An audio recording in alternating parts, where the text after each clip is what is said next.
England ವಿರುದ್ಧದ semifinal ಪಂದ್ಯಕ್ಕೆ team ಇಂಡಿಯಾದ ಪ್ಲೇಯಿಂಗ್ 11 ಘೋಷಣೆ. ತಂಡದಿಂದ ಹೊರಗಾದರೂ 3 ಸ್ಫೋಟಕ ಆಟಗಾರರು. ಗಂಭೀರ್ ಸೂರ್ಯ ಲಾಂಚ್ ಮಾಡಿದರು ಮಾಸ್ಟರ್ ಪ್ಲಾನ್. ಇಶಾನ್ ಕಿಶನ್ ಅಥವಾ ಅಭಿಷೇಕ್ ಶರ್ಮಾನಲ್ಲಿ ಸಂಜು ಸ್ಯಾಮ್ಸನ್ ಜೊತೆ ಯಾರು ಮಾಡುತ್ತಾರೆ ಓಪನಿಂಗ್? ಹೇಗಿರಲಿದೆ middle order? ಯಾರು ನಿಭಾಯಿಸುತ್ತಾರೆ ಫಿನಿಶರ್ ಜವಾಬ್ದಾರಿ? ಜಸ್ಪ್ರೀತ್ ಅವರ ಹೊಸ ಜೋಡಿ ತಂಡಕ್ಕೆ ಕೊಟ್ಟ ಎಂಟ್ರಿ. ಈತ ಧ್ವಂಸ ಮಾಡುತ್ತಾನೆ ಇಂಗ್ಲೆಂಡ್ನ ಸಂಪೂರ್ಣ ಬ್ಯಾಟಿಂಗ್ ಆರ್ಡರ್. ತಿಳಿಯಿರಿ ಯಾರಿಗೆ ಸಿಕ್ಕಿದೆ ಎಂಟ್ರಿ, ತಂಡದಿಂದ ಯಾರು ಹೊರಗಾಗಿದ್ದಾರೆ? ರಿಂಕು ಸಿಂಗ್ ಆಡಲಿದ್ದಾರೆ ತಂಡದಲ್ಲಿ, ಹಾಗಾದರೆ ಯಾರಾಗುತ್ತಾರೆ ಹೊರಗೆ? ಇಂಗ್ಲೆಂಡ್ ವಿರುದ್ಧದ ಸೆಮಿಫೈನಲ್ ಪಂದ್ಯದಲ್ಲಿ ಹೀಗಿರಬಹುದು ಟೀಂ ಇಂಡಿಯಾದ ಪ್ಲೇಯಿಂಗ್ 11. ಸ್ನೇಹಿತರೆ, T20 ವರ್ಲ್ಡ್ ಕಪ್ 2026ರ ರೋಚಕತೆ ಆಕಾಶಕ್ಕೇರಿದೆ. ಭಾರತ ಮತ್ತು ಇಂಗ್ಲೆಂಡ್ ನಡುವಿನ ಹೈ ವೋಲ್ಟೇಜ್ ಸೆಮಿಫೈನಲ್ ಪಂದ್ಯವನ್ನು ನೋಡಲು ಎಲ್ಲರೂ ಕಾತುರದಿಂದ ಕಾಯುತ್ತಿದ್ದಾರೆ. ಈ ರೋಚಕ ಪಂದ್ಯ ಮಾರ್ಚ್ 5ರಂದು ಮುಂಬೈನ ವಾಂಖೆಡೆ ಸ್ಟೇಡಿಯಂನಲ್ಲಿ ನಡೆಯಲಿದೆ. ನಾಕೌಟ್ ಒತ್ತಡವನ್ನು ಗಮನದಲ್ಲಿಟ್ಟುಕೊಂಡು ಭಾರತೀಯ ತಂಡದ ಮ್ಯಾನೇಜ್ಮೆಂಟ್ ಯಾವುದೇ ರಿಸ್ಕ್ ತೆಗೆದುಕೊಳ್ಳಲು ಇಷ್ಟಪಡುವುದಿಲ್ಲ. ಆದ್ದರಿಂದ ಬಲಿಷ್ಠ ಪ್ಲೇಯಿಂಗ್ 11 ಹಾಗೂ ಸ್ಫೋಟಕ ಆಟಗಾರರೊಂದಿಗೆ ಮೈದಾನಕ್ಕಿಳಿಯುವ ನಿರ್ಧಾರ ತೆಗೆದುಕೊಳ್ಳಲಾಗಿದೆ. ಇಂತಹ ಸಂದರ್ಭದಲ್ಲಿ ನಾಯಕ ಸೂರ್ಯಕುಮಾರ್ ಯಾದವ್ ಕೆಲ ಆಟಗಾರರಿಗೆ ಹೊರಗಿನ ದಾರಿ ತೋರಿಸಿ ಇಬ್ಬರು ಹೊಸ ಸ್ಫೋಟಕ ಬ್ಯಾಟ್ಸ್ಮನ್ಗಳಿಗೆ ಅವಕಾಶ ನೀಡಬಹುದು. ಮೊದಲು ಆ ಇಬ್ಬರು ಸ್ಫೋಟಕ ಬ್ಯಾಟ್ಸ್ಮನ್ಗಳ ಬಗ್ಗೆ ಮಾತಾಡೋಣ. ಅದರ ನಂತರ ಭಾರತ ತಂಡದ ಪ್ಲೇಯಿಂಗ್ 11 ಕುರಿತು ವಿವರವಾಗಿ ತಿಳಿಸುತ್ತೇವೆ. ಸ್ನೇಹಿತರೆ, ತಂಡದ ಸಂಯೋಜನೆಯನ್ನು ಇನ್ನಷ್ಟು ಸಮತೋಲನಗೊಳಿಸಲು ಸ್ಪಿನ್ ವಿಭಾಗದಲ್ಲಿ ಕುಲ್ದೀಪ್ ಯಾದವ್ ಮರಳಿ ತಂಡಕ್ಕೆ ಬರಬಹುದು. ಮಿಡಲ್ ಆರ್ಡರ್ಗೆ ತೀಕ್ಷ್ಣತೆ ನೀಡಲು ರಿಂಕು ಸಿಂಗ್ಗೆ ಅವಕಾಶ ನೀಡುವ ಸಾಧ್ಯತೆ ಇದೆ. ಇವರಿಬ್ಬರ ಎಂಟ್ರಿಯೊಂದಿಗೆ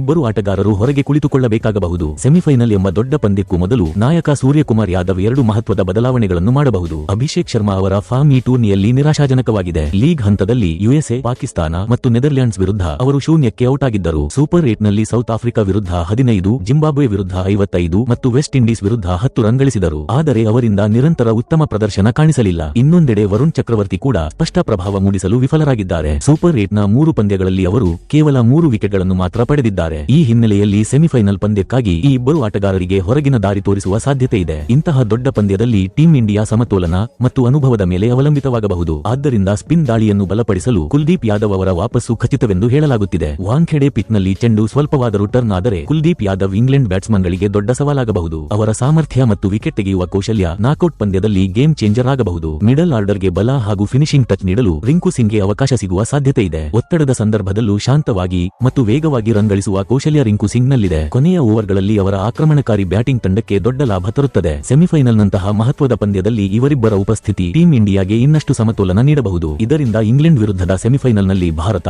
ಬಲಿಷ್ಠ ಹಾಗೂ ಸಮತೋಲನಯುತ ಸಂಯೋಜನೆಯೊಂದಿಗೆ ಮೈದಾನಕ್ಕಿಳಿಯಬಹುದು. ತಂಡದ ಆರಂಭದ ಜವಾಬ್ದಾರಿ ಸಂಜು ಸ್ಯಾಮ್ಸನ್ ಮತ್ತು ಇಶಾನ್ ಕಿಶನ್ ಅವರ ಮೇಲಿದೆ. ಇಬ್ಬರು ವೇಗದ ಆರಂಭ ನೀಡುವ ಸಾಮರ್ಥ್ಯ ಹೊಂದಿದ್ದಾರೆ. ವೆಸ್ಟ್ ಇಂಡೀಸ್ ವಿರುದ್ಧ ಸಂಜು ಸ್ಯಾಮ್ಸನ್ 97 ರನ್ಗಳ ಅದ್ಭುತ ಹಾಗೂ ಸ್ಫೋಟಕ ಇನ್ನಿಂಗ್ಸ್ ಆಡಿದ್ದರು ಮತ್ತು ತಂಡವನ್ನು ಗೆಲುವಿನತ್ತ ಕೊಂಡೊಯ್ದಿದ್ದರು. ಹೀಗಾಗಿ ಸಂಜು ಈಗ ಉತ್ತಮ ಫಾರ್ಮ್ನಲ್ಲಿದ್ದಾರೆ. ಇಂಗ್ಲೆಂಡ್ ವಿರುದ್ಧವೂ ಅವರು ಇದೇ ಫಾರ್ಮ್ ಮುಂದುವರಿಸಲು ಪ್ರಯತ್ನಿಸಲಿದ್ದಾರೆ. ಇನ್ನೊಂದೆಡೆ ಇಶಾನ್ ಕಿಶನ್ ಕೂಡ ಉತ್ತಮ ಫಾರ್ಮ್ನಲ್ಲಿದ್ದಾರೆ. ಹೀಗಾಗಿ ಲೆಫ್ಟ್ ರೈಟ್ ಕಾಂಬಿನೇಷನ್ ಸಿಗಲಿದೆ. ಈ ಓಪನಿಂಗ್ ಜೋಡಿ ಟೀಂ ಇಂಡಿಯಾಗೆ ಬಹಳ ಪರಿಣಾಮಕಾರಿಯಾಗಬಹುದು. 3ನೇ ಕ್ರಮಾಂಕದಲ್ಲಿ ನಾಯಕ ಸೂರ್ಯಕುಮಾರ್ ಯಾದವ್ ಆಡುತ್ತಾ ಕಾಣಬಹುದು. ಸೂರ್ಯಕುಮಾರ್ ಯಾದವ್ ದೀರ್ಘ ಪಯಣದ ಕುದುರೆ. ಅವರು ಯಾವಾಗ ಬೇಕಾದರೂ ತಮ್ಮ ಗೇರ್ ಬದಲಾಯಿಸುವ ಸಾಮರ್ಥ್ಯ ಹೊಂದಿದ್ದಾರೆ. 4ನೇ ಕ್ರಮಾಂಕದಲ್ಲಿ ತಿಲಕ್ ವರ್ಮಾ ಆಡುತ್ತಾ ಕಾಣಬಹುದು. ತಿಲಕ್ ವರ್ಮಾ ಕೂಡ ಅದ್ಭುತ ಫಾರ್ಮ್ನಲ್ಲಿ ಇದ್ದಾರೆ. ಹಾಗೂ 5ನೇ ಕ್ರಮಾಂಕದಲ್ಲಿ ಹಾರ್ದಿಕ್ ಪಾಂಡ್ಯ ಆಡುತ್ತಾ ಕಾಣಬಹುದು. ಹಾರ್ದಿಕ್ ಪಾಂಡ್ಯ ಸ್ವಲ್ಪ ಔಟ್ ಆಫ್ ಫಾರ್ಮ್ನಲ್ಲಿದ್ದಾರೆ. ಅವರು ಬೌಲಿಂಗ್ ವಿಭಾಗದಲ್ಲಿಯೂ ಬಹಳ ದುಬಾರಿ ಸಾಬೀತಾಗುತ್ತಿದ್ದಾರೆ ಮತ್ತು ಅವರ ಬ್ಯಾಟ್ನಿಂದಲೂ ಹೆಚ್ಚು ರನ್ಗಳು ಬರುತ್ತಿಲ್ಲ. ಮತ್ತು 6ನೇ ಕ್ರಮಾಂಕದಲ್ಲಿ ಶಿವಂ ದುಬೆ ಆಡುತ್ತಾ ಕಾಣಬಹುದು. 7ನೇ ಕ್ರಮಾಂಕದಲ್ಲಿ ಅಕ್ಷರ್ ಪಟೇಲ್ ಆಡುತ್ತಾ ಕಾಣಬಹುದು. ಅಕ್ಷರ್ ಪಟೇಲ್ ಬ್ಯಾಟಿಂಗ್ ಜೊತೆಗೆ ಬೌಲಿಂಗ್ನಲ್ಲಿಯೂ ಸಿಡಿಲು ಮೂಡಿಸಬಲ್ಲರು.